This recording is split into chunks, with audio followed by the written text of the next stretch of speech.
is 3 times last year I heard statistics that said that young people, people under 30, people under 40, have given up the hope, the belief that they will ever own their own home.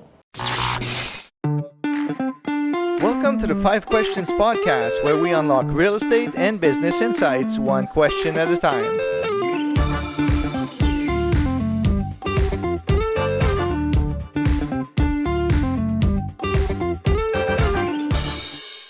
I'm Sam Castillo, and this is Sam Castillo & Associates. Let's go! From home and auto to commercial and nonprofit insurance, Samuel Castillo & Associates takes the time to understand your needs and finds coverage that fits your life and your budget. We're here to protect what matters most: your home, your business, and your family. With life insurance, disability and critical illness coverage, and investment options, we help you plan today for a stronger tomorrow. When life happens, make sure you're protected with Samuel Castillo & Associates.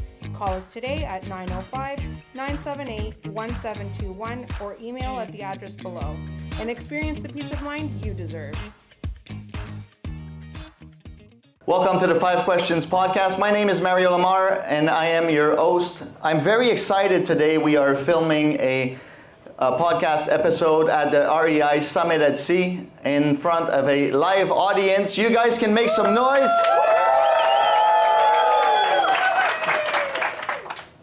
Our guest today is a trailblazing real estate developer and founder of Affordable Apartments. From early projects in the Caribbean to building an 888-unit portfolio worth over $440 million, he's on a mission to help solve the housing crisis through impactful, community-driven, multifamily development. Welcome, Michael Ruge. Michael, welcome to the podcast today. Thank you. Thank you for having me. Appreciate it. Michael, the concept of the podcast is real simple. 5 questions, either about real estate or business, and we get straight to the point. You ready? Born ready. All right. First question I have for you. Affordable Apartments is clearly rooted in solving the housing crisis. What was the defining moment that made you commit to this as a life's mission? And maybe you can develop a little further the question, where do you see this going 5 to 10 years down the road? Maybe give some examples of how many units you'd like to see or communities transformed. That's an interesting, deep question. You know, you do a lot of things in life, and as you go through with experience, you change what's important to you, your values, etc. So, you know, went through the Ferrari stage and all of that stuff, and you say, how do you give back, right? You know, and seeing the housing crisis, I mean, that's basically the mission, is to solve the housing crisis. So, doing that with what we're doing, but also we share with other developers, our so-called competitors. We don't view them as competitors. I mean, the housing crisis is so deep. You need collaborators. That's right. That's right. So you need partnerships to make this development or this vision that you have with your solving the housing crisis. You're not doing this on your own. No, but I don't like partnerships because I view partnerships as sinking ships. Okay. We're on a ship right now. Exactly. We don't want that. No, exactly.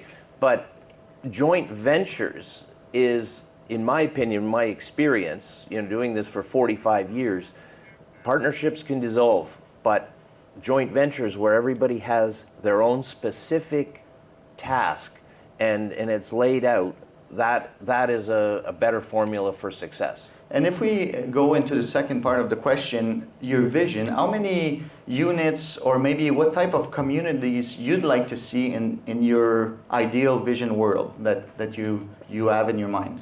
Okay. Well, locally, as you mentioned, we've got the 888 that are already done in joint ventures. So other big developers are handling all the heavy lifting on that. But we've got another 2,000 units under development. So we're doing a $1 billion master plan community, and then a couple other smaller projects in there. But then part of the bigger vision of encouraging our competitors across the country to do more is we'd like to influence 100 developers to go and do their thing. And the people that are listening to this are the people. It doesn't matter whether you're building 5 units or 500 units. You know, the housing crisis in Canada is between 3.5 and 5.5 million houses short, depending on who you listen to, all right?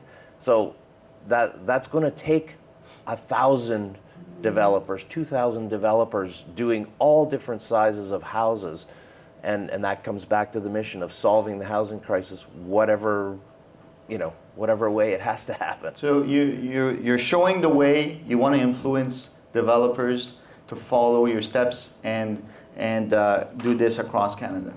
That's right. I want my tombstone, and I hope that's a long time away, but you never know. As you go through life, you get closer to one end than the other, right? So that's another reason why changing. But I want my tombstone to say, best grandpa and helped solve the housing crisis. That's amazing. Then complete. That's amazing. Our question number 2 I have for you, Michael. A lot of people talk about the housing crisis, but you're actually building solutions. What do you think most people misunderstand about the real root of the problem? Maybe you can tell us a little bit the behind the scenes of what slows down affordable housing. How many hours do we have? Well, about 5 minutes for this question. Okay. Well, then I'm going to narrow it down to 2. Okay. Right. Number 1 is finance.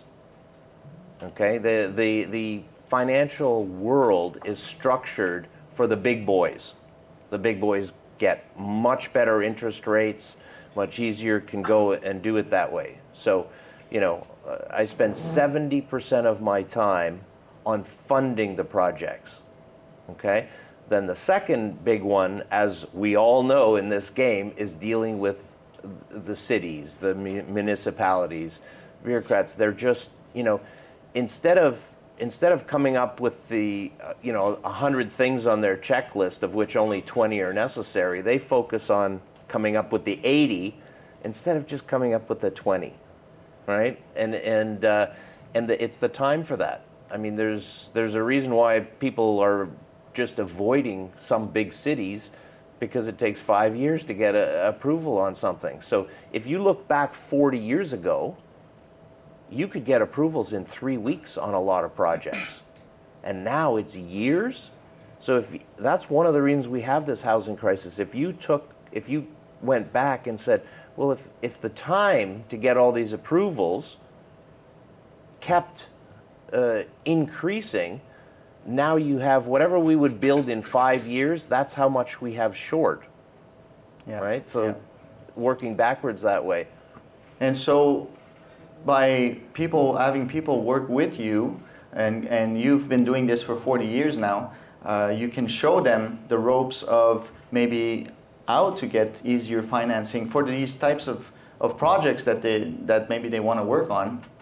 Also, what you do, how to approach a city, how to approach a committee to get your projects accepted that doesn't take 5+ years to get approved. Exactly. Well, I may have been doing this for 45 years, but it took me 40 years to figure out how to do it right. The first 20 years I made some big mistakes. And then, of course, with experience, and now, for example, I only go to where the city wants it. Don't fight City Hall. It takes forever. Just go to where they want it. If where you're doing is against the zoning and whatever, don't do it. Just keep looking. That's a good point, because a lot of cities, when they want projects, they will actually give incentives to attract developers, builders to grow the area where they want. Yeah. They'll pay. I had an example in Regina. They were paying up to $40,000 a door of money and money back that they were giving you credits towards your projects. Yeah. So they help out where, like you said, where they need it. Question number 3, Michael. What fundamentally sets affordable apartments apart from traditional developers? Does your guideline principles allow you to balance affordability, sustainability, and long-term quality without compromising the mission? Well, if you've heard of the 3 Ps, people, planet, and profit, okay?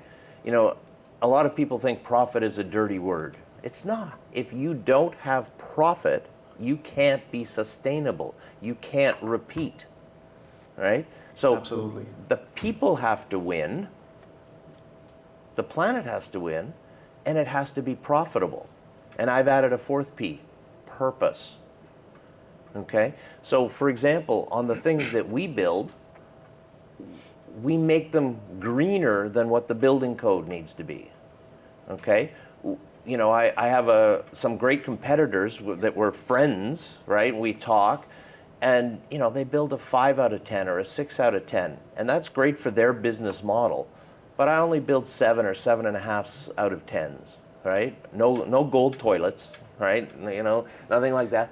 But I also don't go to the bottom end. At the beginning of my career, I built in the bottom end for the bottom end of the market, and it's nothing but a headache. So I build for the missing middle, right? But if you build with the building is nice, the building is safe, the building is quieter, things like that, then even when we're not in a 0% vacancy rate or 2% or wherever, people are going to stay in your buildings. Absolutely. People want to live in comfort the most that they can. And if you provide that through a little bit upgrades without breaking the bank, like you say, that's a win-win for everybody. Yeah. And so we talked about and what about the affordability? So how do you balance your projects on, you want to put some upgrades, like you said, how does it not break the budget? Well, profit is not the top of the list. Like I said, it has to be there, Yeah. but is it short-term profit, which most people focus on short-term profit. But if you focus on long-term, especially if you're keeping the building, whenever you can, put in steel studs instead of wood. Build with steel and concrete instead of wood. The cost difference is very little now, and your maintenance cost over time is night and day. And if it wasn't for the shortage of good places for the pension funds and the REITs to put their money, historically, they have only bought concrete and steel. Like the A-level people only buy A-level buildings. But now there's such a shortage, and they have so many trillions of dollars sitting that they have actually been buying wood buildings. But wood is going to be impossible to insure in 10 years. The premiums are already significantly higher than steel buildings. And as I said, the cost difference to build them. But when you build with steel, you don't have a mold problem, mildew, bugs, fire, floods. I mean, tenants are tenants. You are going to have fires and floods. Yeah. Right? And when you have a steel building, it's often contained to just that unit, or maybe a little bit the one beside, and it can be fixed in 2 months. On wood, not only can you take out the whole building, there's some places that have authorized 12 stories in wood. That's insane. I would not want to live on the 12th floor of a wood building. I'd be swinging like our ship. There you go. I agree with you talking about insurance, which opens up another can of worms. But I just had a quote for one of my building, and it went up 25% just from last year. It goes up tremendously. Yeah. I agree with you there. Question number 4, Michael. You ready? Can you walk us through a few of your projects that you're most excited about right now? How strategic maybe partnerships can be, or joint ventures can be put together, play a role in shaping the kind of communities you're building. Now, I said a few projects, maybe 1 or 2. Yes. Well, I only have 3 ongoing. Okay. Right. But the big one is going to take 10 years. Right. So the one that is more to my heart is rent to own. Okay. Historically has been a predatory business. It hasn't been very good. The statistics are 27% actually complete, which is mind-bogglingly low. I had no idea it was that way because people can't afford the deposit. People that are in that position for rent to own.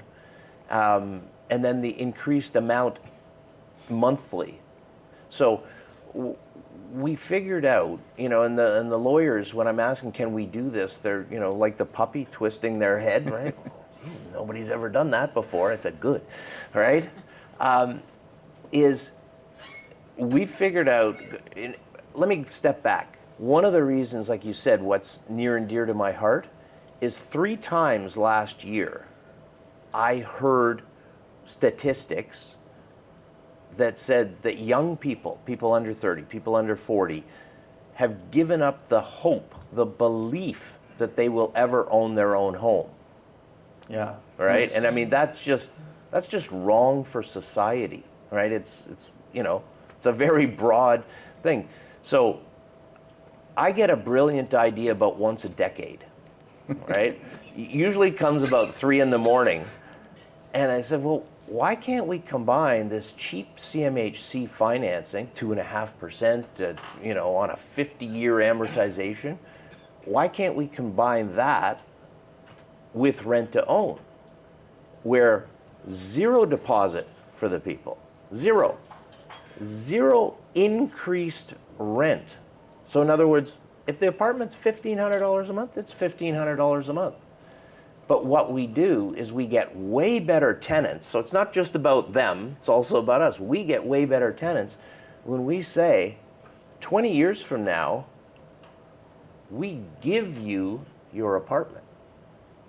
So do we make less money than if we just built the building and went? Yes. But for 20 years, we have a great cash flow. It's an apartment building for 20 years. They do not have the rights. If they leave, they leave. All right? So we don't tie them to it, but we give them that incentive and show them, because the value of the place will be so much more in 20 years, and the math works. And it's great for them to feel like, there's light at the end of the tunnel, that this is actually their unit. And most of the time, people will take care of it better Exactly. than if their mentality, they're just renting somewhere. It's part of that old win-win-win. Yeah.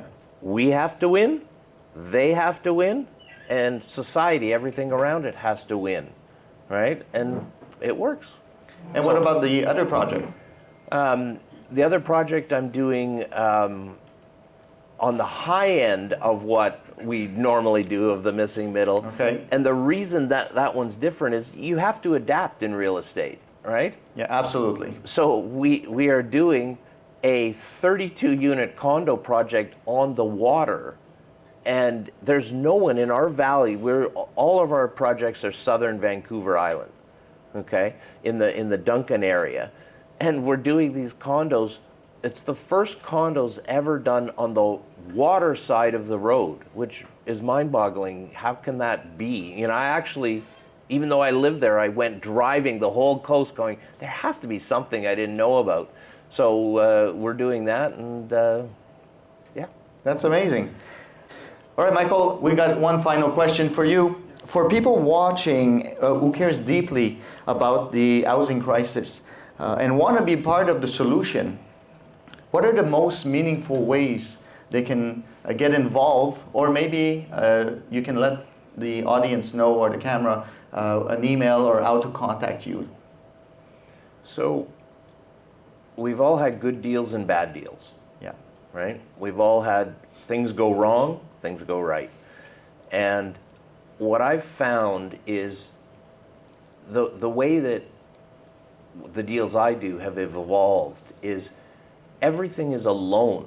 When you buy equity in a project, you have no idea how much money you're going to make. You can look at those spreadsheets and they go, oh my God, I'm going to be a billionaire tomorrow, right? You just never know what's going to happen, right?